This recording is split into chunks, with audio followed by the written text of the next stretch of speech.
Mm, Okay, I am live. Okay, so what I want to talk about today is how to qualify your silk press, or how you know that your silk press is qualified to be called a actual silk press. And am I a pro at silk pressing? No. But as a YouTuber, I still feel like there's certain qualifications for you to consider or to call your press a silk press. Because some people, it's just a press, it's not really a silk press. I feel like right now my hair is in a silk press type state, a beginner silk press type state. And one way is because, let's see, this might, okay. So if it blows in the wind, okay, that's one. Then when you have your tools, you can easily comb through it. You can easily comb through. And I know that this is like very simple type stuff, but we need to put ourselves on like a little gauge of how we can tell that basically we're using the right heat. I know that a lot of people are scared to use the right heat, but your hair is going to glide through. And especially this little comb right here. I hate this little comb because this comb scares me. But if you can use this, that qualifies as a silk press to me. That right there, that qualifies as a silk press, especially the middle. Like I'm able to comb through the middle. I'm struggling a little bit, but I'm still able to get through it. And it's sweat. It's hot in here. It's like 82 degrees in here. So this is not a salon type silk press, but this is the closest that I can do. I feel like this is like the best that I could do because I used a very high heat, and this is like I don't think that I could do any better than this without going to a salon, okay? Another way that you know is that you will be able to use tools quite easily. So I got this little tool. I love this tool. And why am I using it? It's hard to do this live. But yeah, so this is such a nice tool. Like you just, it's either this or the gloves. And I feel like sometimes the gloves doesn't let you get really, really, really close in. But this tool right here, it allows you to go ahead and go down without like burning your hands. So you can see how that's flatter, but within like 30 minutes, it'll be just a little bit more poofier. So that's one way. Then I have this tool. This is a tool that I like to use. And I can easily run this like through my hair.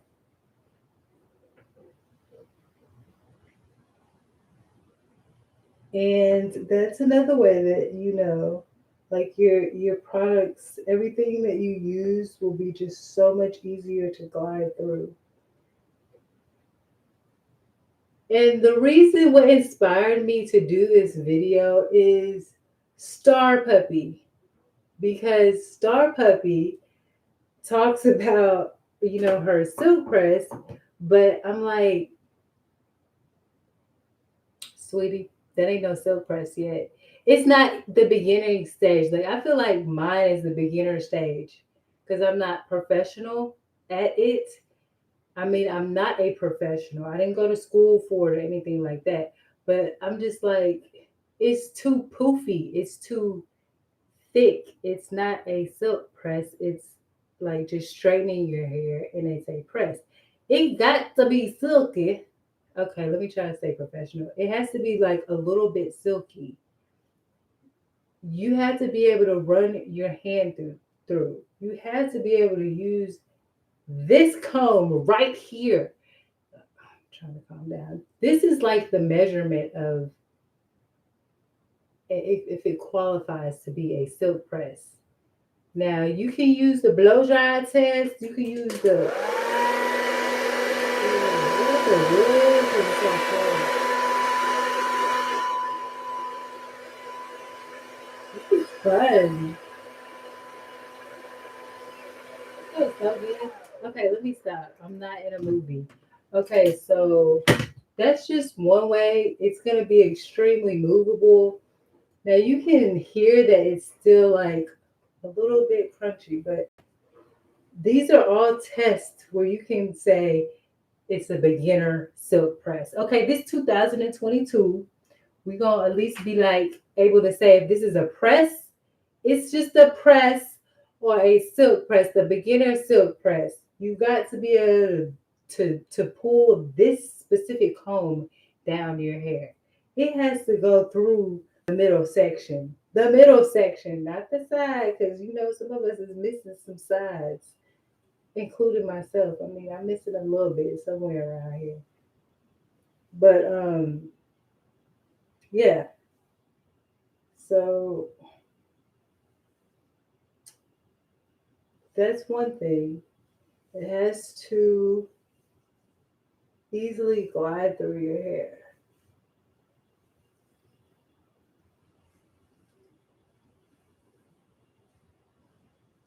Somebody was in here for a second. I'm surprised. Anyway, so yeah, that's all I wanted to do. I wanted to show you that, here's some of my tools. This is like one of my newest tools that I got. I love this tool. I love this tool because it helps me so much.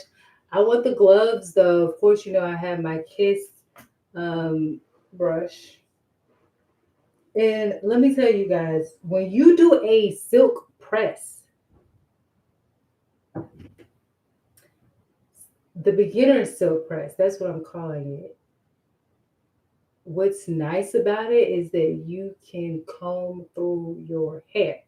And what's nice about being able to comb through your hair is that sebum, that magic sebum, is now able to run through your hair.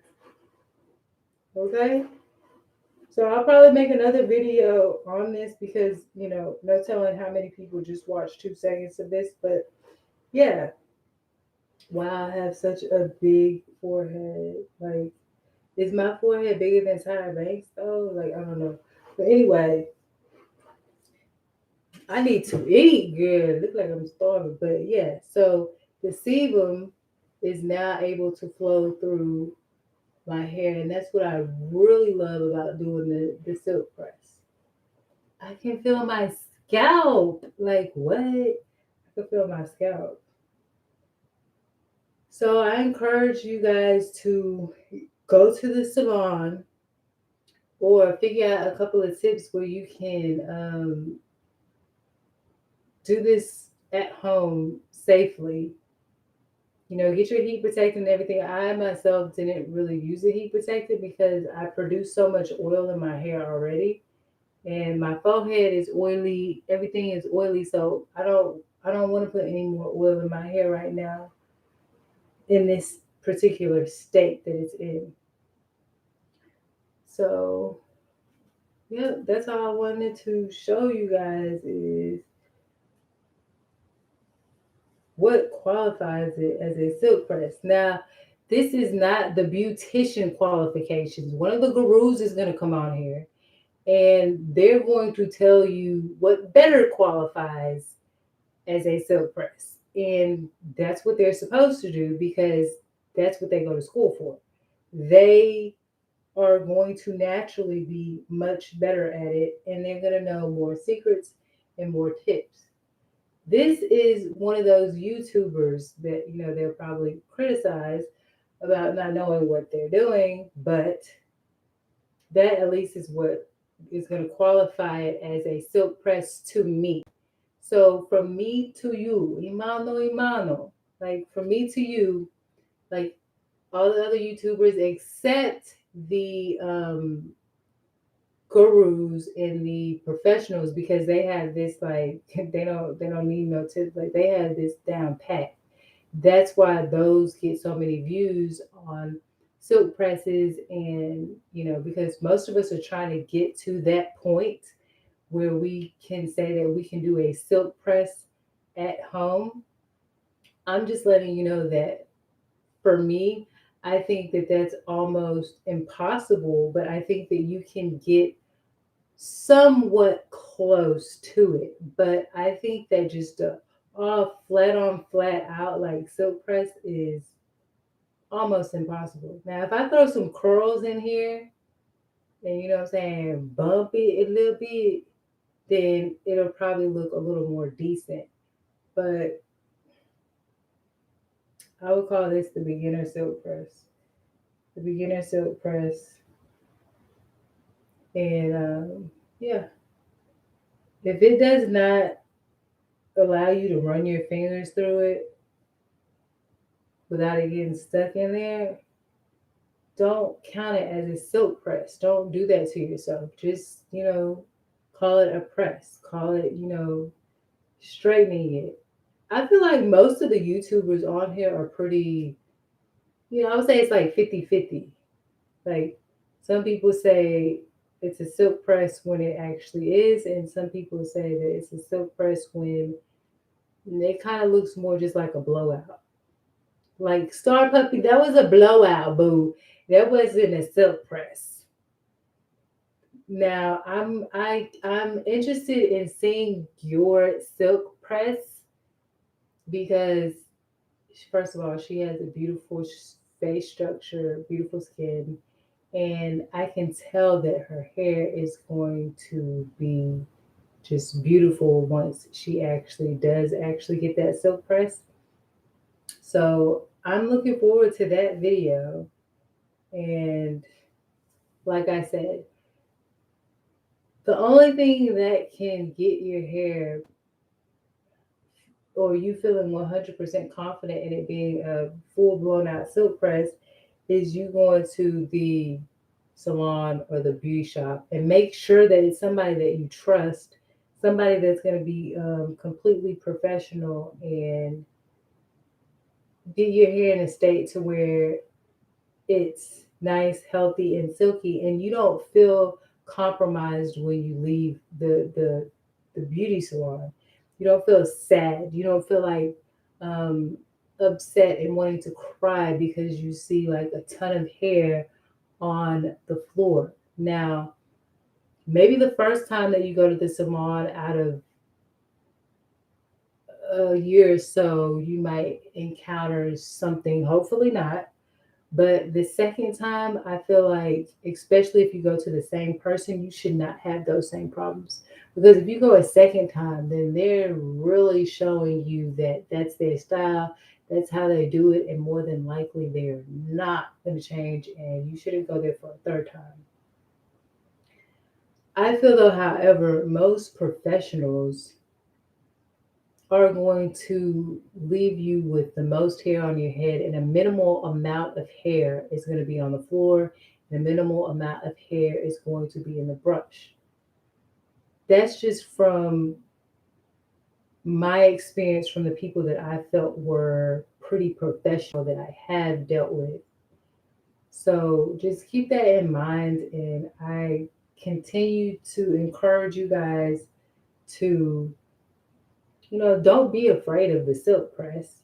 Don't be afraid of a press. Don't be afraid of a blowout. Just continue to work with your hair. Um, talk to find, it's kind of like finding a boyfriend. Sometimes it takes time. It's not the easiest thing to do. Are you going to run into them or are they going to run into you? It's like, you feel like you just kind of have to get lucky with it, but make sure you always have an intention in the back of your head to be meeting these people and communicating with these people so that you increase the chances of it actually happening. Network with people, look at their work, get advice. And it's very nice to find somebody like another female who said, oh, yeah, she was good. And she did a good job. And then to go to that salon and tell them that you were referred by this particular person, because now there's a greater connection, there's a greater link. And I believe that that allows the beautician to be more connected to you and to have that care, because now it's like a circle, and you don't want to let the people down that are in your circle. But when you come more as an individual and you're a little more soft spoken, I can come off a little bit soft spoken, and then I get home and I'm just like, whoa, what did this person do to my hair? Like, so when you're a little bit more soft spoken, I believe that you're more easily able to get taken advantage of, versus when you come in there and you're loud with this personality and like, yeah, girl, I'm here to get my hair done. Oh no, we're not getting that part done today. Like, you know, sometimes people will treat you according to how they feel they can treat you based on, the aura that you're giving you. Some people are more easily able to be taken advantage of if that other person is, they don't have it all here and trying to really be empathetic for others. And on top of that, I just want to add that being a beautician, I just realized, is actually not as easy as it sounds, because you think, okay, yeah, you go in, it takes you an hour, you get this person in an hour, you get this person in 2 hours, but it's like when you really think about it, that is totally unrealistic. And somebody here got to be falling out on the floor more than likely if they're finishing in an hour. If they are finishing in an hour and they're doing a great job, kudos to them. But like, how are you finishing in an hour and not breaking off a lot of hair? You gonna have a reputation of being pretty good, because it takes the normal person. The only difference is you can't see in the back of your head and they can. So it takes us anywhere from at least 2 hours and up, 2, 3, 4 hours. Some of us longer than that. So just consider that as well. And I think that you should jot down like about how long it takes for your hairstylist to do your hair, how you actually feel after you're done, your hair count. Like, did a lot of hair come out this time or not? Like, if if that does happen, if you do happen to encounter something like that, I think that you should ask, like, why do you think so much hair is coming out? If their answer is like, I don't know, then I would find a reason to, dig a little deeper into why that could be happening. But if that continues to happen, you can't really give it too many chances, because you're going to be bald. And I think that with us YouTubers and regular people who see us at home doing our own hair, and we're only losing a certain amount, versus going somewhere else or going to somebody else and then we're losing a different amount, that kind of triggers us if it's not less than what we were losing ourselves. So I just wanted to share that. And I will be coming out with another video really soon. So I hope you guys check that out, and we'll see you guys later.